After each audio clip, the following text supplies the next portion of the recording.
in Washington, D.C., too, because Kash Patel, he's out there claiming that he has some smoking gun proof. The FBI buried a report showing that China schemed to game the 2020 election with all the fake driver's licenses. Now, what's the bombshell?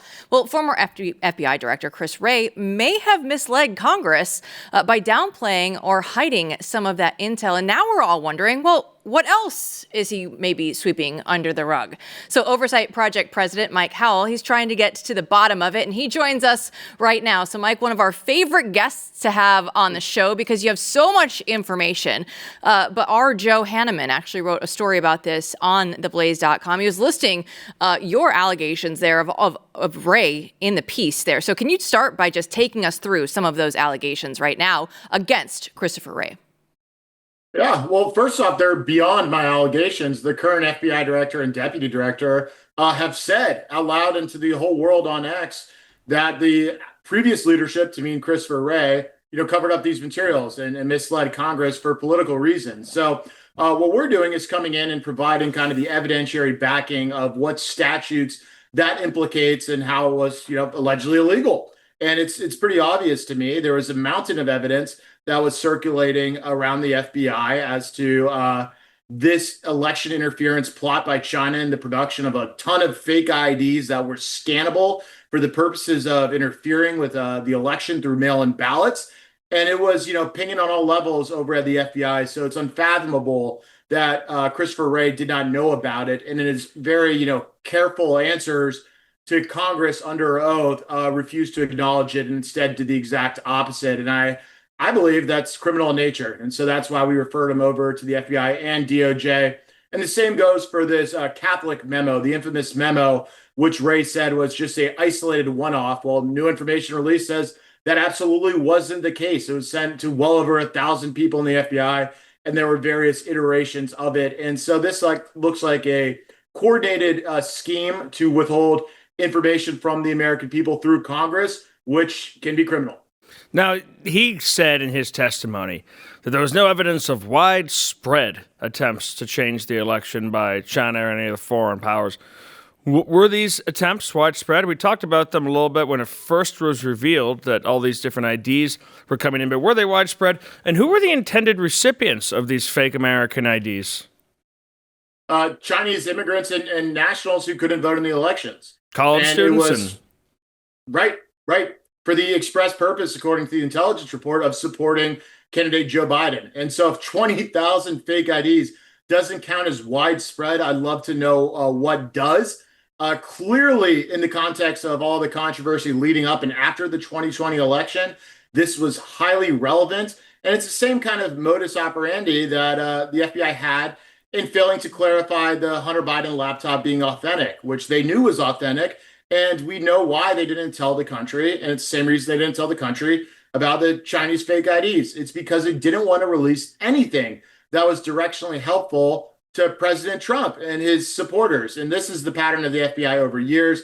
And it is beyond just politics. This is criminal in that you got to be honest when you're asked, Congress asks for information, and you're giving answers under oath and obstructing some of the several investigations that flowed from Congress. This information should have been out. I'd love to hear what the excuse for it not getting out is. And I believe there's a lot more to come as to why they did not release it. And I take the director, Patel, at his word that the leadership covered it up. And so we're coming in as the Oversight Project saying, well, that's really interesting, but it's also really criminal. And so we want to move from beyond just the oversight and transparency stage, which is great, but to the actual accountability stage. And I think the rest of the country wants to see that too. That whole Hunter Biden thing, it read like an I think you should leave skit. That's not my laptop. And you're finding naked pictures of you smoking crack. It starts to look pretty guilty. Like maybe it is your laptop unless someone else has those. But the interesting thing that stands out to me on this is so there's 20,000 that were found or so. Fake IDs being sent to Chinese college students and other people who are here, which makes you wonder, if I'm in a foreign country and I'm getting fake papers sent to me by my government, there's not instructions in there, take this and go vote remotely to try and change the trajectory of this election. It's got to be something else. It's understood by the recipients that they're going to be getting fraudulent documents that are meant to do something fraudulent. So that seems to cast a lot of suspicion on Chinese citizens who are here. Yeah, no, it absolutely does. I mean, if you're leaving China, you can't leave without the permission to CCP. And so definitionally, the vast majority of, non-citizen Chinese in the United States, and even some citizens, are under the thumb of the CCP still. And that's why it's so problematic. We have such a large student population of, people who are under the thumb of the CCP. They're beholden to China and the CCP. It is that obvious. And the same plays out with Mexico. I mean, Mexico and a lot of Mexicans in the United States, whether citizens or not, still have their primary allegiance to Mexico. That's why you saw the president of Mexico freaking out so much about mass deportations and the rest. It is part of their political environment, which extends beyond their border, and their citizens who maintain their primary allegiance will act upon those wishes and desires, and it manifests in American politics all the time. And it's frankly the Democrat Party's base. It is a lot of foreign nationals, people with extra American allegiances. All right, let's get to the autopen. That's what we always do with you here on the show. And there were big updates yesterday. We actually got testimony. Neera Tanden admitted that she was using the autopen. She told Congress that she was authorized to do it, except there's a problem that nobody knows who actually signed off on all of this. And we should note that Donald Trump gave he waived executive privilege to make sure that she could testify freely. So let's just start with what stood out from her testimony yesterday. Yeah, so I'm super glad to see that President Trump waived executive privilege. Obviously, we've been calling that for a long time because that's what President Biden did to former Trump advisors in the January 6th context. A great move by the Trump White House there. What I was looking for in Neera Tanden's testimony was whether she was going to go down with the ship or not. And I think she did something in the middle. She's got one hand on the sinking ship and the rest is in the water, so to speak. She basically said, as staff secretary, the person in charge of the paper, the guy, Will Scharf, you see always with President Trump right now, handing him the documents to sign. That was Neera Tanden's job. And we see Will Scharf all the time on TV. And she said something that shocked everybody, that she had minimal interaction with President Biden. And she never did not get his authorization prior to directing use of the autopen. She relied on a paper process where she sent decision memos up the chain that were then initialed by President Biden and came back down the chain to her, and then she put the autopen into motion. So that is a blaring red siren saying that the person operating the autopen had no indication that the president actually signed off on it, let alone was capable of signing off on it. And so it confirms the core thesis of our autopen investigation and what set this all into motion. Second, she's still trying to save a little face. She was arguing there, briefly at the microphones afterwards that there was no coordinated effort to hide President Biden's decline, which if you're 99.9% of the rest of the country, you have to laugh at because that's what happened for 4 years. Everyone saw it, and it resulted in Biden having to drop out of the presidential race after he malfunctioned for 2 hours on the national stage in the debate. Now, with this autopen, I'm just so pessimistic that there are ever really responsibilities, that there's anything more than investigations, and oversight chairman or whoever will go on shows and they'll talk about it and they'll fundraise off it and they'll say, vote for us in November if you want to see a change. But they're in power right now.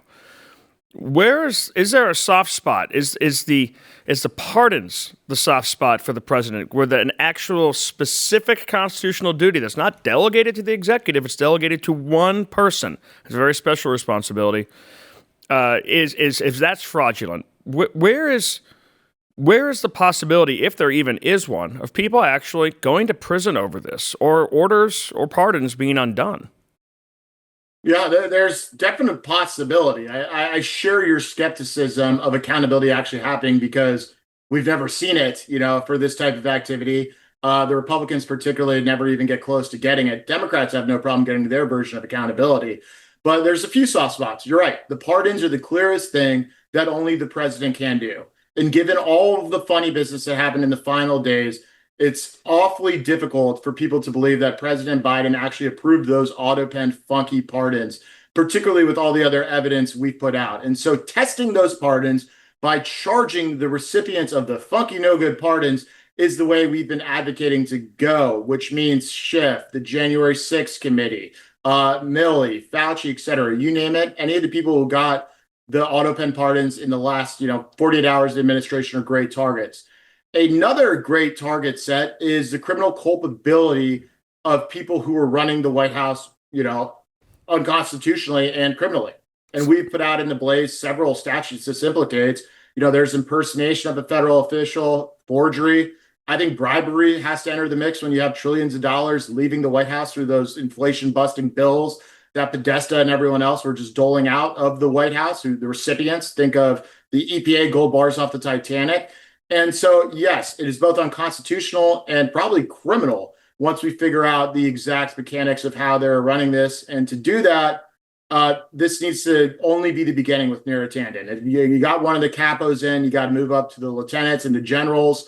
And lucky for us, we know who those people are. It's pretty obvious that the names that have been put out there. Anthony Benral, the First Lady's work husband, is now playing games about coming in. But let's not forget, Jake Tapper, Alex Thompson. They wrote the book. They say they have 200 sources, and they know something we don't know. So Congress has got to get them in and ask them and just build out this record so people can be prosecuted. So is that how it looks? It comes down maybe to a judge.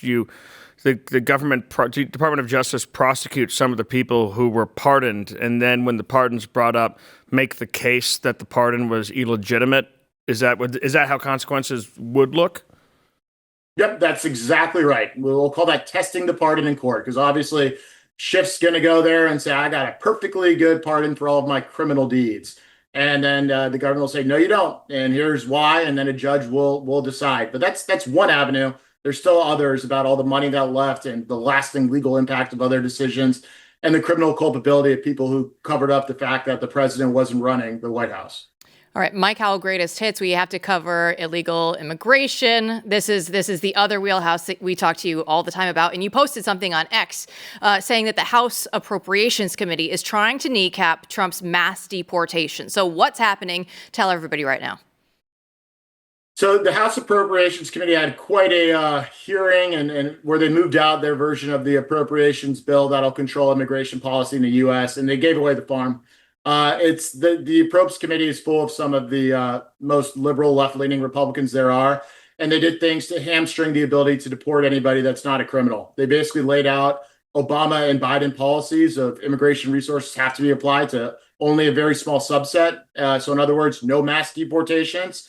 And that's what they basically put into the appropriations law. They also did other things that basically just seems like they were watching CNN and trying to calm CNN down. They're saying we won't go for ICE operations in sensitive locations like courts, which is just ridiculous because these illegal aliens, that's where we know they'll be sometimes. And so that's the job of ICE to get the illegal alien. And so they're just reacting to the furthest left criticism and trying to legislatively cut the knees of a mandate item, which is already, facing a lot of headwinds with some of the, frankly, shifting priorities of the administration itself. And so this is where rubber will meet the road when legislative text and appropriations language gets on the books. And if this language is on the books, it's time to go home on mass deportations. It just will not happen. The deportations are probably President Trump's most popular agenda item. It's something that the American people support. A minority of Americans and not even all Democrats support this. Why? Why is House Appropriations doing this? And do you have any insight on which specific congressmen to be looking at who are behind this? Yeah, so the Hill is hearing from the agriculture lobby, the hotel lobby, and other employers of illegal aliens on max volume. And, when max volume gets applied, it gets applied to leadership and the appropriators. And that's why there's such, the Appropriations Committee particularly is full of such weak Republicans. And so that's what they're hearing. They're hearing if mass deportations happens, you're going to, cripple these industries. We won't donate to you. We won't support you. And that's the life of an appropriations member right now. So they're folding. There's no other way to describe it. And it's up to the full House to basically say, no, this is our policy. We're not going to fold on it. And, to a certain extent, the administration's hearing the same thing. That's what we saw over the last couple of weeks when there was reversal upon reversal of, the prioritization argument as to whether farm workers would be off the books or not. And for a minute there, it looked like we had a sanctuary farm policy coming out of the Trump administration. Then it was reversed, and the carousel keeps going around. And so the administration and Congress needs to settle this question, and I think it's pretty easy. It's that everyone that's here illegally is on the table for deportation, and we're going to fund it and execute it with that in mind. And the goal is millions, because that's what the promise was to beat Eisenhower, who did 1.1 million with a much smaller illegal population. So they need to get into multiple millions very, very fast. Nowhere near that now, and they'll never get there with these priority categories. The only priority we need is mass deportation. Numbers, commas, millions. When the Congress says to prioritize something, that seems like you could have an easy workaround. So yeah, okay, we'll prioritize that. We'll go with some known gang members are, but you can have a broader search as long as the money's in the bank. Or does this really tie the hands of the administration? Yeah, no, it absolutely will tie the hands. There'll be, reprogrammings and such from the Appropriations Committee, endless pressure to use those funds in accordance, and potentially like litigation. And I think if this were to get on the books, there's not a lot of way. There's always weasel room for it, but the bulk damage of it will settle in pretty quickly. Well, mass deportations, deport them all. There's no asterisks there needed. It's all very clear. And yet, in Washington, D.C., they have to mess up what is a good thing. Mike Howell, great stuff as always. Thanks so much.